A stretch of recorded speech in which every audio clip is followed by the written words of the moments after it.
چند گنتی کی صورتیں ہیں جن کی فضیلت آئی ہے پڑھنے کی، ان میں سے ایک سورۃ الملک ہے۔ چنانچہ اسی کانٹیکسٹ میں امام کائنات سید الاولین والآخرین شفیع المذنبین رحمت للعالمین سیدنا و مولانا امام اعظم محمد رسول اللہ صلی اللہ علیہ وسلم کی حدیث مبارکہ ہے صحیح سند کے ساتھ، جامعہ ترمذی میں 2891، سنن نبی داؤد میں 1400، سنن ابن ماجہ میں 3786 اور مشکات میں اس کا نمبر 2153 ہے۔ یہ حدیث مسند امام احمد میں بھی موجود ہے اور المستدرک للحاکم میں بھی موجود ہے، اور امام ذہبی نے بھی اس کی صحت پہ امام حاکم کے ساتھ موافقت کی ہے کہ آپ صلی اللہ علیہ وسلم نے ارشاد فرمایا،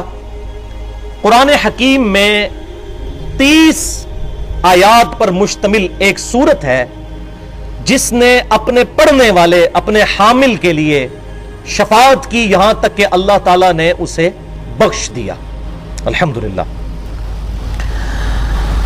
اور وہ سورت ہے تبارک الذی بیدہ الملک، یہ آپ صلی اللہ علیہ وسلم نے ارشاد فرمایا،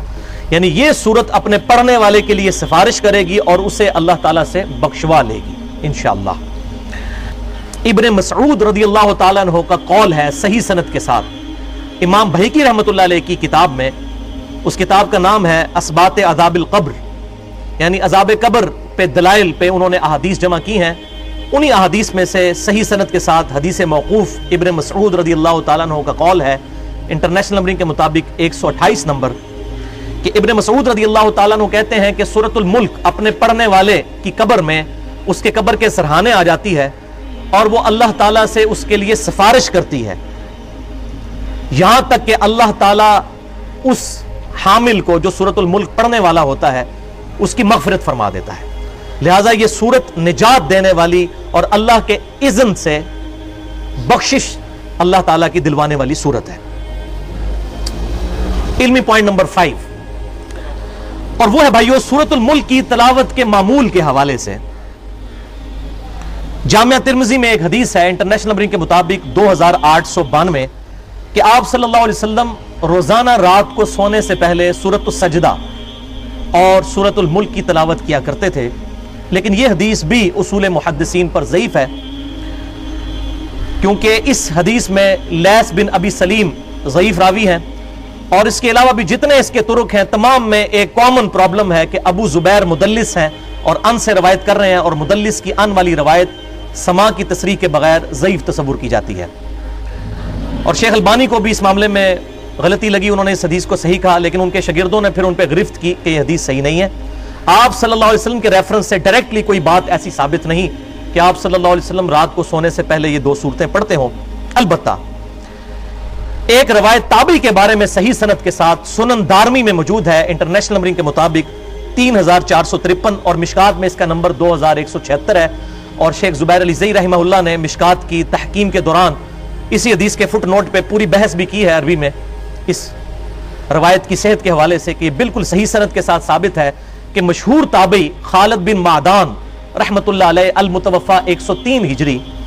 وہ رات کو سونے سے پہلے سورۃ السجدہ اور سورۃ الملک کی تلاوت کیا کرتے تھے۔ سورۃ السجدہ 21ویں پارے کے اندر ہے، اس کی بھی 30 آیات ہیں، اور سورۃ الملک کی بھی 30 آیات ہیں، اور یہ وہ رات کو سونے سے پہلے ڈیلی پڑھا کرتے تھے اور فرمایا کرتے تھے کہ یہ پڑھنے والے کے لیے سفارش کریں گی حتیٰ کہ اسے عذاب قبر سے بچا لیں گی۔ تو ان تمام احادیث کی روشنی میں یہ بات بالکل سامنے آتی ہے کہ سورۃ الملک رات کو سونے سے پہلے پڑھنا یہ ہمارے اسلاف کی سنت ہے، اور اس پہ فضیلت بھی موجود ہے، اور اس کی روٹین بنانی چاہیے۔ میں تحدیث نعمت کے طور پہ آپ کو یہ بات بتا دوں، یہ 1992 کی بات ہے، جب میں ابھی میٹرک کا اسٹوڈنٹ تھا، اس وقت 14.5 سال تقریباً میری عمر تھی، تو مجھے پہلی دفعہ جب سورۃ الملک کی فضیلت پتہ چلی تو میں نے الحمدللہ اسے پڑھنا شروع کیا، اور اس کی برکت یہ ہوئی کہ چند ہفتوں میں یہ زبانی یاد ہوگی، اور اس وقت سے اب تک کوشش ہوتی ہے کہ اسے روٹین میں پڑھا جائے۔ اتنی فضائل ہم سن چکے اس حوالے سے، تو آپ بھی اپنی روٹین بنائیں کہ رات کو سونے سے پہلے، چاہے مغرب کے بعد چاہے عشاء کے بعد، اس سورت کو ایک دفعہ ضرور پڑھ لیا کریں۔ زیادہ سے زیادہ 3 سے 4 منٹ لگتے ہیں، اس سے زیادہ ٹائم نہیں لگتا۔ سورۃ الملک سورت نمبر 67 پارہ نمبر 29 کی پہلی سورت،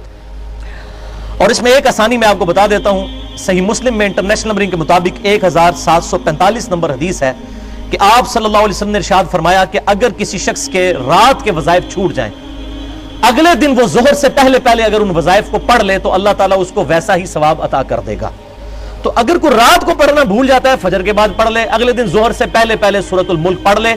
اپنی روٹین میں اسے رکھے تاکہ قبر میں جب ہم جائیں تو اللہ تعالیٰ کے اذن سے یہ سورت ہمارا استقبال کرے۔ بلکہ ان موقوف روایتوں میں جو سیدنا ابن مسعود رضی اللہ تعالیٰ عنہ نے بیان کی اور خالد بن معدان سے بھی ہیں، سنن دارمی میں بھی اور باقی کتابوں میں، المستدرک للحاکم میں، اسی طریقے سے طبرانی میں بھی اور سنن البہیقی کے اندر بھی، کہ یہ سورت باقاعدہ پھر اللہ تعالیٰ سے جھگڑا کرے گی کہ یا اللہ،